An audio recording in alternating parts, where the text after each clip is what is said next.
The air is full of pictures. All around us, words and sounds. Invisible music. You can't hear it on your own. You need to be tuned in. Then the images take shape. The static disappears. The invisible is revealed when the signal is received. Our antennas were broken. His powerful voice was silent. His love remained a rumor. Still, it was there, endless but invisible. Until at that moment of belief, the Spirit tuned us in. And suddenly, the truest things exploded into view. Pictures of God's goodness, the music of His grace, received with joy in the highest definition. We gather now to worship the one who sends the signal and thank Him for the eyes to see the beauty of His love.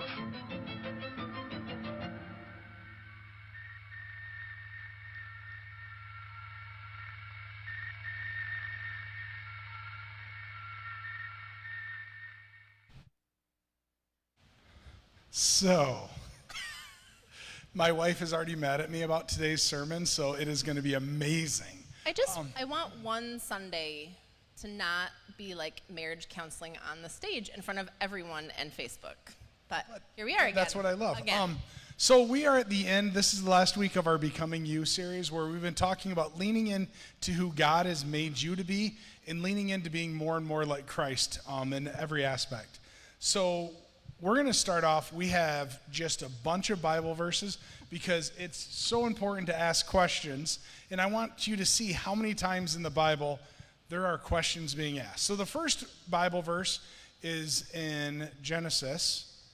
And here God is talking to Adam and Eve, and he says, "And the Lord God called the man and said, 'Where are you?'" This is where Adam and Eve had just sinned, they had just messed up, and God is going, "Where are you?" So, right, like that's a question. And I've already screwed up the sermon because you're supposed to read, so. Okay.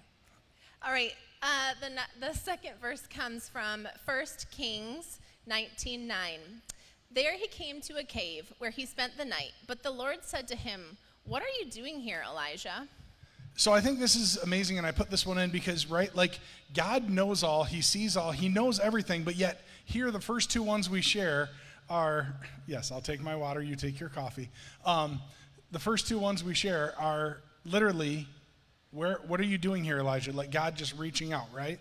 Like asking these questions. The third one, we'll get to some New Testament now where there's some few other ones. Okay, Mark 8:27. Jesus and his disciples left Galilee and went up to the villages near Caesarea Philippi. This is really why you asked me up here. Exactly. As they were walking along, he asked them, "Who do people say I am?" This is one of the parts that I love. Like Jesus is sitting there and he has this like kind of rhetorical question where he's asking his followers like, "Well, who do people say I am? Who is that?" And they say, some say you're John the Baptist, some say, you know, and they kind of go through who he says he is. But he's asking that question because he wants that response, because he wants people to think through it. All right, the next verse then is John 20:13. "Dear woman, why are you crying?" the angels asked her. "Because they have taken away my Lord," she replied, "and I don't know where they have put him."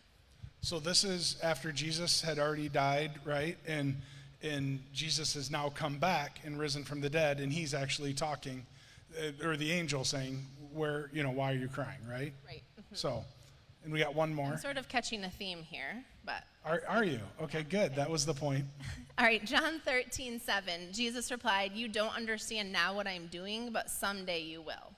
So this is again so I want us to take note, right? Like these, when I literally looked up questions that are asked in the Bible, This is 5 of the probably 1,000 that just hit over and over. And Mike, can you turn this down a little bit? I don't know where I'm getting, but I'm getting like an echo hammering in my ear up here. I'm sorry, it's super distracting. So this is the question over and over and over where he keeps just asking these questions, the importance of it, that Jesus is doing, that God is doing it. It's time and time again that these questions are asked. So today, this is why Jamie, Marriage Counseling 101, why Jamie is mad at me, checkbox for another Sunday. Because today's sermon, I'm going to give you guys a chance. We knew as a church, it's Labor Day weekend. We knew the attendance was going to be less. That just people are out camping. They're trying to enjoy the last day. We knew that this was that. So this entire sermon series I'd planned out was the idea that I wanted to open up a chance for you to be able to ask questions. Not that Jamie and I know all the answers, because we're far from it, but to give you that. So I'm going to put up on the screen here, this is our church Google number, and I want you, as part of today, and this is Jamie's fear, is literally nobody's going to ask a question. But I want you to text questions that you have about your faith, about whatever. Honestly, her fear was that her dad would text some stupid thing about like shoes being untied. Not even in here, so this is perfect. But today is just about asking questions, and because it's not my phone or Jamie's phone, we have no idea who these are coming from. They're just going to pop up here on the computer, and we're just going to have a fun Sunday where we just dive into becoming you and asking questions, because asking questions is vitally important. Yeah, and even as I was reading the verses and thinking about the theme that you're trying to wrap up, so I don't love to have deep, heavy conversations, which is why I'm super mad that I'm up here right now. But no, but it is important. Note to self, you did volunteer and say you wanted to do this multiple times. I didn't know what we were doing, so you tricked me. This is like, so the idea is that as a Christian, and I think we've talked about this many times, you accept God in your heart. You say, Jesus, I want you in my heart. I want to live more like you. We know we're going to falter. We know we're going to trip. But the idea is that we're continually working on the relationship. If John and I, as a married couple, are not continually working on it, we're going to fall apart. So part of working on that relationship with God is asking questions. And if I can be, it's being real. It's saying, God, I don't get why this is happening. Or, I don't understand this. It's that real relationship. And to me, even though it's hard and it's tricky, and trust me, as a controlling person, I want to know everything in advance and have a plan. It's not my job to do that. And so the way I think about this is that by asking questions and saying, God, help me with this, help me understand this, it's my way of showing him that I trust him and I love him, and I'm going to keep going after him, right? That's what a real relationship that's growing looks like. So although you're asking the questions to us, they might be questions that you have as a Christian, as someone who's growing in your walk, and I think John's hope is that it would spur other people to think through some of these things. I'm going to let you start picking out a few. So I used to do the backstory behind this and why it drives Jamie crazy, because I've made her do this before. I used to do this. It started out when I worked at camp, and I was a camp counselor. And I, every week at the end of the week on Friday night, the campers are emotional. They're tired, and they've spent all week just learning about God, doing all this. And I would always open up on Friday night a chance to let the kids ask me questions that maybe they were embarrassed or too afraid of.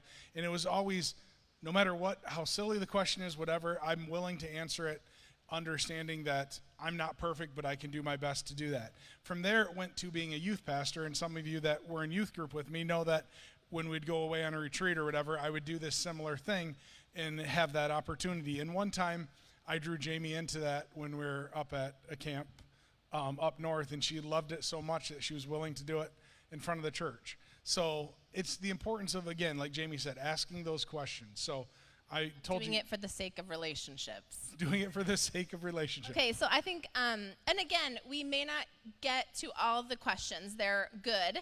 I just feel like we're going to pick a few, but maybe there'll be a time that you can answer them. And this is, yes, you can. We're just I'm making gonna, this up as we go. My I know hope that is shocks we're going to you. do some today, but all the other questions that when I get in the office this week, I will probably respond back to. Yeah, so you will get all a of them. response back if you don't get one here. So I think this one says, I love my church, but sometimes I wonder if the Bible is real. Should I still come to church? Yes. There. Next. No, I'm just kidding. Right? Like that's the part of the relationship in becoming you. Like we're all at different points in our relationship with God. And the hope is that there are people in all seasons of life, and that's the community coming together in my head. There's some of us that have been, and we've shared this before, that have been part of a church since we were 2, and then others that are maybe only going to church or new to this relationship with God within the last month or so. So the idea is a church comes together and we help each other. There's a book that I've used often in that faith story, and the entire idea is what a healthy church looks like is when we can all come and sit down and say, this is what I need, this is how I can help. This is what I need, this is how I can help. So coming to a church because you don't have all the answers or because you know, this is where you hit home, it's absolutely important because our hope is that you can grow, not just because of the dumb sermon ideas that I come up with, but because we're in a community together that can spur each other on, and you can have those questions and you can go through stuff, right? Like it's the same as when we first had kids and we were like, oh crap, what do we do? Like, I don't know what I'm doing here. And I remember the nurse said, the baby doesn't know any better. Whatever you do is going to be perfect, right? Like, I was like, do I put the diaper on backwards? How do I, and it's the same in our faith. You walk through it, but you continue to grow and you grow together in our faith. And I think I can safely say that when God placed this calling on our heart to do One Church, we knew it was going to be messy and weird. We didn't know how weird, but messy, and that we really just had this heart for broken people that were longing for something more. And our hope is that, okay, if you're not sure that the Bible is real, then we're super glad you're here and we hope you come back because we're still trying to work through it ourselves, but we hope that you feel comfortable here to ask these questions. And yes, now you have this way that you can continually ask John questions, but pulling someone else aside and we just are, so I guess what my heart is saying, like, I just hope people feel comfortable to be here and be broken. Like that's, we want you here. You're in the right place. So. Another one picked out for us? So what's the difference between being comfortable with something and feeling like it's the right thing versus knowing it's God's calling? Okay. Sorry. So, this is my... No, this is what you wanted, right? No, I love it. You wanted this. So I'll start this one. No, I feel like this is something, too, that we talked about recently with our kids, that sometimes when something is happening, we might feel like we hear God saying, this is what you should be doing, but it's not always crystal clear like that. And so the thing that we've just been reaffirming with our kids is pray about it. If something is happening, pray about it. God, should I be doing this? It's, again, that relationship, right? Like leaning on God saying, I need you to provide this. A wise counsel, someone that we've done a lot of life with, and I feel like whenever she talks, I'm just like, wow, that is so God orchestrated. She gave the advice one time when we were walking through something is, if you're praying about it, just keep going. And maybe you're saying, all right, God, I'm just going to keep moving. When you're ready, close the door. Like you have to just, it's that trust and stepping out in that trust, but knowing that you're seeking God's counsel. Okay, should I be doing this? And it might not be crystal clear, but sometimes we go to the wrong door or we go through a door that's closed and we weren't supposed to. And then God brings that feeling back that, nope, I'm still here. That's not where you're supposed to be. So my advice would just be continue to be praying about it and seeking God and counsel. Good. You did good on that one. So. Thank you. You did amazing there. Okay. Doesn't mean anything for me, but okay. Well, thanks. So the next one is kind of twofold. It's how do I reach those who don't know, and why I landed on that one. And then it talks about, are we going to go through kind of the end of times and stuff like that. So yes, we have some sermon series planned we'll talk through some of that. But the first one I wanted to hit on was, how do I reach those that don't know? And obviously, I believe it's talking about those that don't know about the love of God or have a personal relationship. Let me start off by saying, unfortunately, because of my life experience, a lot more of what One Church has been is on the cautious side of that. And it's not because I don't want people to know, it's more because I've seen so much damage done in this world in the name of Jesus. And people that are like, that have come up to like myself or friends of mine and said things like, oh, you have a tattoo, you know you're going to hell. Or you don't believe da-da-da-da-da, you know you're going to hell. And it's like, let's take a step back there. And so I have to be honest and say, part of my fear with that is we often have this stigma as Christians that we feel like we get to decide who's going to hell and heaven and who knows and who doesn't. And my mom used to say a joke about a certain denomination that I won't share right now, but she would say, when we get to heaven, we all have to be quiet so that church doesn't realize that we're all there with them, because that church, she felt like, was very judgmental. They would say things like, well, if you don't do this, you're not going to be in heaven with me. And the nice part that I think I've landed on, and I truly believe, is one, we don't know who knows and who doesn't. That's for God to decide. Second, if somebody truly doesn't, one of the things that I think is important is walking through that life with them and sharing that. I shared last week about a friend of mine that I've been praying for 20 years to hopefully walk through the door of this church or walk through a door of a church and have a relationship with God. And I've offered many times and I've shared many times, and I tried in my stupidityness to try to like scare them into like coming to church and saying things like, do you want to end up in hell? You should come to church with me. And it's like, that never goes good. It never, and even when I was like 23 years old, one of my friends said, let's go down to the Tridge and let's walk up and down the Tridge and tell people about Jesus Christ. And I'm like, okay, this will be interesting. Let's see what this looks like. And he called the first person and said, if you die today, do you know where you're going? And they're like, no. And he's like, then it's going to hell. And I was like, whoa, I'm not okay with this. Like, let's take a step back. And we have to realize that a scare tactic isn't what I believe a relationship looks like. And what God really wants is to make us disciples and make us have a relationship or wants a relationship with us. So to scare people into Christianity is not a healthy way. I would rather walk through life and demonstrate and show that thing, and we say that to our kids, we say that to people that all the time, right? Like the best way to help somebody in any aspect of life, say you're a boss, you don't just demand them to do stuff. You walk through that and you demonstrate and show them how. But I think it is important to understand that we're also not going to bow and say there isn't a heaven and hell. There most definitely is a heaven and hell. There most definitely is. We need to believe in the love of Jesus Christ and have a relationship. It's just we have to be careful. Is that an okay way to put that? We have to be careful not to define it by our terms instead of God's terms. Was that an okay answer? I didn't know we were rating each other's answers. Yes, this is like, yes, please rate on a scale. No, I'm just kidding. Please don't respond with your text message on how John answered your question. That was horrible. Wow, that was bad. Okay.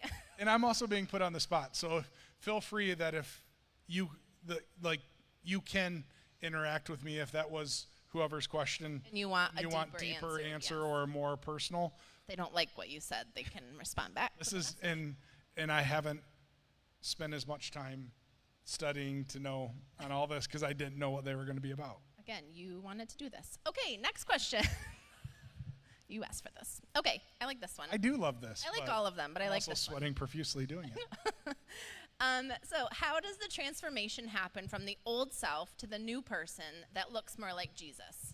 I mostly like it because there's an emoji on it. To me, it's a consistent.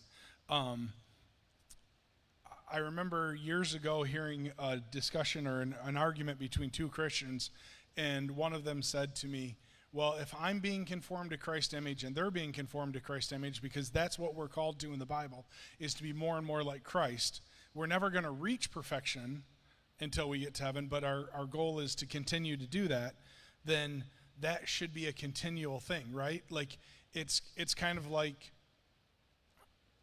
my brain goes to weight loss and stuff like that, right? Like the healthy journey, that all of a sudden you see somebody and you're like, wow, look at how much healthier they are, how much better they are. It didn't happen overnight. It was a constant, progression over and over. So being that new person should look like a continual, you're going to have the ups and downs, but the ups and downs shouldn't be as great, right? And that first step of that journey is asking God in your heart, right? And like I said, saying, okay, I'm in. I want to learn more about you. I want to live more like you. And I like how you said, like Jesus. We're never going to get to be perfect, but it's that step where, okay, you've made that declaration that you want to live more like Jesus, and then you're looking through that lens when you're living your life.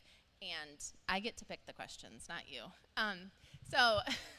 But you're living your life in that way of like, how can I be more like Jesus in this situation? But knowing that you're going to fall. We're not Jesus because Jesus was perfect, right?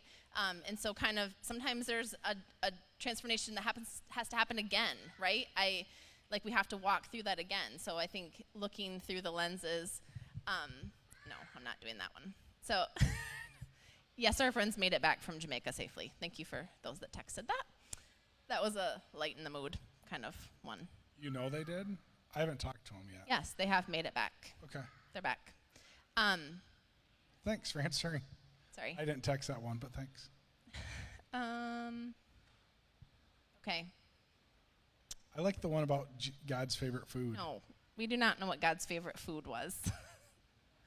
I like to think pizza and sloppy joes. Like every amazing food all mixed together. It was kind of like, so as Jamie's looking up the next question, we took the boys yesterday because Jackson's birthday is coming up to Chick-fil-A yesterday and did a bunch of other stuff. And one of the kids that was Jackson's buddies said, I love the mac and cheese, I love the Chick-fil-A sauce, and I love the chicken. Let's put it all together because it's got to be the greatest thing in the world. I tried one bite of it. It's not. Just so you don't think that's God's amazing, favorite food? Amazing foods all mixed together, not a good mix. It will make you actually have to gag. So should we do one more question? We have time for... Oh, okay. It depends on how long. Okay, let's do this one. So if Jesus loves everybody, do we all get to go to heaven? Wow. Well, you just asked what God's favorite food was, so I felt like we really that was an easy one. Needed That to was bring like, it back. Oh, unfortunately, and this is one that needs a lot more conversation, but no is the answer. The Bible is very clear about that, and it is one of the single-handedly the most difficult parts of being a pastor, being a Christian, is to understand that there are people that will not accept and have not accepted the free gift of the love of Jesus Christ. And that is a very difficult thing to say. And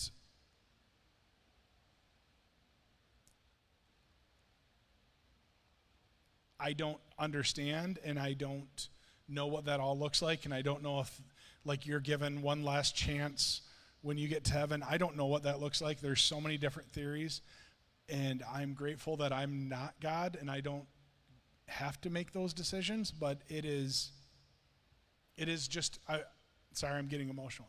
It is just a very difficult thing, especially when you have to do funerals, when you have to do that, and you just understand that there are just certain people that won't accept that. But that's the part of why we care about other people. That's the other part of why we lean into that and why we want people to hear about God and to share the good news and to be able to share those things, because the truth of the matter is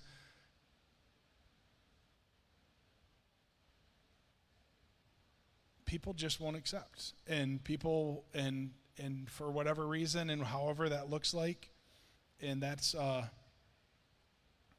I don't know how to expand on that more. And it breaks our heart, right? But that's why we're doing what we're doing. That's why we're in the community and showing Jesus. And even family members that don't accept, right? It's hard. It breaks our heart, you know. And it breaks God's heart, to be honest. I've shared this before. He doesn't want robots. He wants a personal relationship with each and every one of you. And there's just certain people that won't accept that, and that's something that's why we do what we do, why we do our best, and to continue to let people know that. Why I get lost in the weeds on that, because I do also think the follow-up question oftentimes with that is, well, what about this or what about this? And they go through all the different scenarios, and I just don't know that we could ever get lost in all of the scenarios, because God is the one that knows and knows what the heart looks like. And I believe, if I'm being honest, I believe there's lots of people that believe they're going to be in heaven and have a personal relationship that really don't, because they're just fooling or faking their way through. And I think there's certain people that, by our standards, don't have that relationship but will end up in heaven because they really do have a relationship. You know, I think we are taught a certain way, like you even shared, of, well, there's certain people that believe you have to raise your hand and look a pastor in the eye and say a special prayer to go to heaven. It's not that. It's a relationship, and if that makes sense, it's the relationship that they have, and what that looks like, I don't get to be the one to judge on how to do it. And for us, kind of like I talked about a couple weeks ago, like, to stop complicating it. Like, it's asking Jesus in your heart. It's following God the best that you can and building that relationship. And it's our job to do that for ourselves. It's our job to model that. It's our job to invite other people in. It's not our job to judge that. It's our job to lay it out there for people the best that we can. Absolutely. And I think of, and I've shared this with you before, going to camp. When I was in 4th grade, I went to camp, and they said, if you want to accept Jesus in your heart, please stand up. And, and look at the pastor, and I did it, and I was like, oh, that was so great. I accepted Jesus, and I went home, and I told my parents, and they were like, oh, that's great. You kind of already did that before. And I'm like, okay. And then I went back to camp the next year, and I was like, oh, and I thought of all the bad things I did. And he's like, if you want to accept Jesus in your heart. And I stood up again, and I was like, and I was talking with my camp counselor, and he's like, you do realize you don't have to keep doing that, right? Like God being like you again.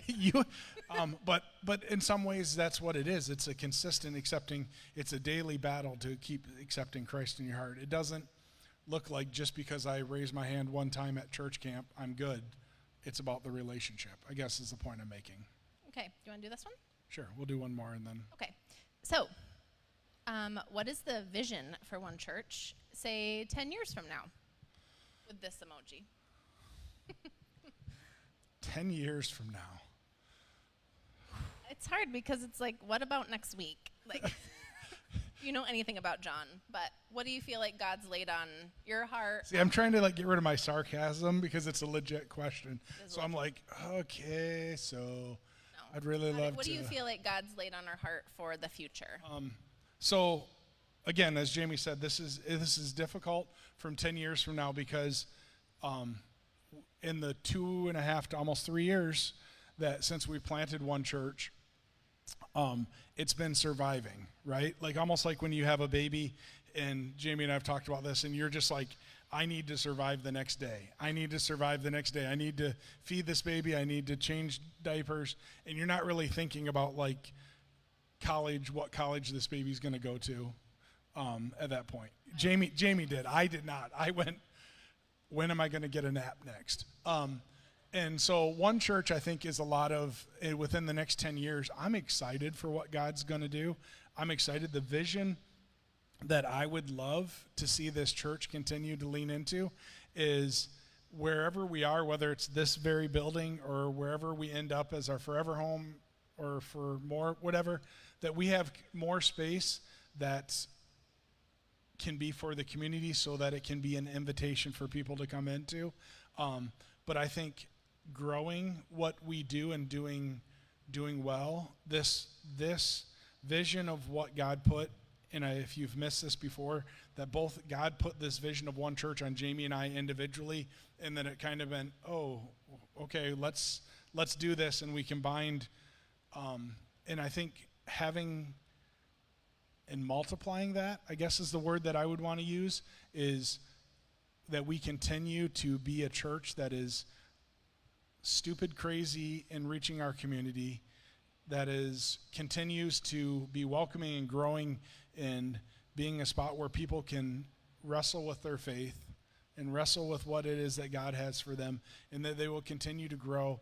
And in my head, I have stupid dreams of having this massive, like if it's this building, this entire building, and we have a spot for people and more community and more events and more things and a bigger, and then getting to a spot where we take this culture and continue to grow in other places.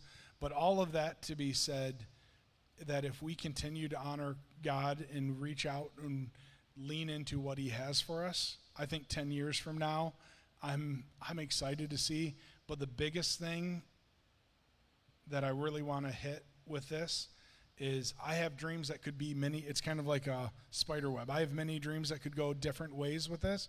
But the one thing that as long as God still has Jamie and I in overseeing one church, or whatever you want to say, that I will not bend on, is I don't want us to ever just become a normal, I don't want to say norm, that sounds bad, but I don't want to ever just become complacent. What has made one church, I think, amazing in my head is that we've leaned into being imperfect. I'm imperfect, we're all imperfect, and we're trying to grow. And the last thing that I want is, I see a lot of church plants hit 10 years, and even Dwight and Shanda shared this with us. Thrive Church shared this with me. Son's Life over in Sebling shared this with me, that they became this spot at about 10 years, that they just became just another church, if that makes sense. And I don't want to ever, maybe that's the best way to put it, I don't want to ever just be another church, because I want God to be seen. And the thing, kind of just to go along with that, is that I have a friend that I work with, and this friend has seen the things that One Church is doing. The Shoe Project, which was a huge thing. If you don't know, that every kid at Meridian Elementary got a new pair of shoes. They see us doing lunch buddies. They see my social media posts. They are not a believer.